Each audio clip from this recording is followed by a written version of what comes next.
Right. Thanks. So this connect to self exercise is quite beautiful. It brings us here.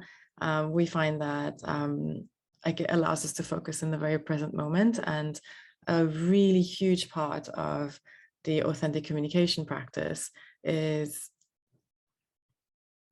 connecting everything that we hear, sense, and feel through our senses when we're interacting with other people to our own experience. So as you're hearing me speak now, how is my voice resonating in your body? As you're hearing me speak now, what judgments are you making? As you're hearing me speak now, what is happening in your body? Are you calm? Are you getting fidgety? Are you distracted? All of these are very, very valid points, and they're part of your own experience. And we'll talk about this a bit later in more detail. The first topic I want to really touch on today is something that we call essential listening. So some of you must have heard of active listening as a modality that's been taught and shared quite widely, especially in the corporate world. In active listening, we listen first to the what. So what I'm saying, what is the information that's being shared? What ideas am I sharing to you? So it's really about these words. We perceive the what. All of our other senses also listen to the how, which are both the two first bits, the part of the active listening. So the tone that I'm using, the volume of voice I'm using, and my body language. Like, am I closed? Am I open? Do I feel secure? Am I fidgeting? So all of these cues we pick up on. And then if we're in person with other people, we'll pick up on smells and then other things like that. So those are the parts of active listening. But in essential listening, we really talk about this other aspect of what to listen to, which is the why. What are my values when I'm speaking to you? Can you sense them? Can you make judgments about them? Can you make stories up that would inform where I'm speaking from? Perhaps my background. If you look at me, how I gesture, like really can you think about and sense what the why is behind what I'm saying? Or perhaps, are you noticing whether I'm passionate about the subject or not? Things like that. And as you will be playing games later together, listen to the what people are saying, how they're speaking, observe them, but also listen to their why. In authentic communication, we talk about 3 levels of conversation. First one is informational. It's all facts, data, it's objective information. It's, the weather here today is sunny, and just now earlier it snowed quite heavily, but I can see it's all melted, and I'm sitting here in Stockholm. Those are informational facts, and it's an informational level. The personal level are my morals and my values, my belief system. It's all subjective. I love living in Stockholm because when I am in Stockholm, I find that my mind is clearer than when I'm, for instance, in Paris. And that makes me feel better. And it drove me to come live here in Stockholm. So I'm taking the informational level and I'm adding a personal twist to it. I like plants. I like to have lots of plants in my rooms and flowers because they make me feel like I'm outdoors, and it's really dark here in Sweden, so it gives me life inside my room. So this is the personal level, and where we go beyond that in authentic communication is the relational level, and it's what we're going to practice today. So relational level is all the thoughts, emotions, and sensations that we experience in the very present moment, and this is why a mindfulness practice might help. So if you're used to being very aware of what is going on in this very moment, as you're hearing me speak and are able to scan your experience, this information will inform the relational level.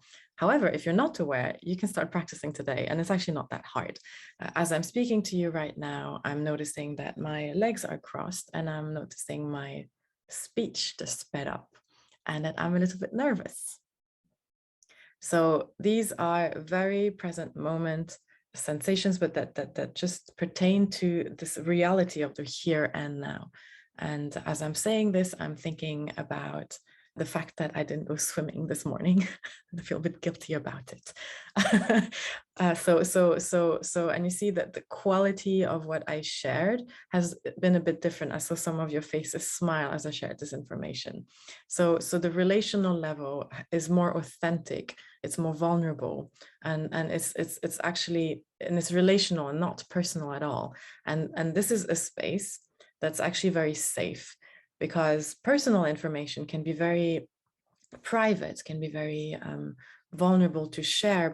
What happens even in a work environment, when we start describing thoughts, emotions, and physical sensations, it creates this instant human connection of, oh, I don't have a robot in front of me, or I don't have a human without feelings in front of me. So it creates that quality of humanity that is often missing.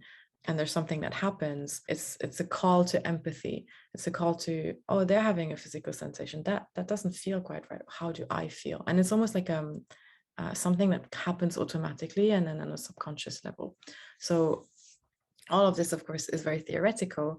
I'm going to have you break out and play the conversation games. You'll be paired with one other person. You'll pick who is A and who is B, and you will practice sharing something from each level of conversation. The next point I want to cover is owning your experience. And this one I find has been most transformational for me personally. Oh, here.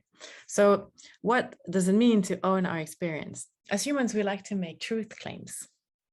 We like to generalize. We like to say, you know, when you do this, then this and this happens to you. And you know, when that you feel this way and you feel that way, and you.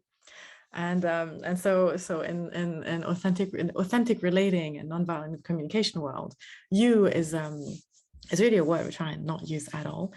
There are times that it's completely appropriate, but for just this lesson's sake, let's just try and notice how many times we say you, and even when you're talking to clients, notice how many times they are saying, you know, when you, because what that does is they're not speaking in the I person. If I'm having an experience, you know, when I am put on the spot, it makes my throat quench and I feel like I want to be small, and then I start sweating and all of a sudden the heat turns up in my body, and it makes me nervous and I feel scared. It's a very different conversation to, you know, when someone puts you on the spot, you. I've been practicing this for so long now that I have become quite unable to identify with anyone who says you. Like, do you mean you? You mean I? And I will actually ask them quite subtly. I'm like, oh, it makes me connect more with you if you use the I person when you speak about your experience, so that I can really feel what you're saying. Because the empathy actually happens on a personal level. It doesn't happen on a general one. When I generalize, I'm trying to distance myself from the experience I'm having, trying to distance myself from what is actually something that might be very, very painful. And in coaching sessions, I find something happens when I invite the client to, I let them speak, and I say, and when they finish, like, can you repeat what you said? But instead of saying you, say I, because it will help me relate to you in a deeper way and understand you in a very different way than what you just said. And often the use of just this slight shift in language also allows emotion, allows feelings, allows sensations to become stronger.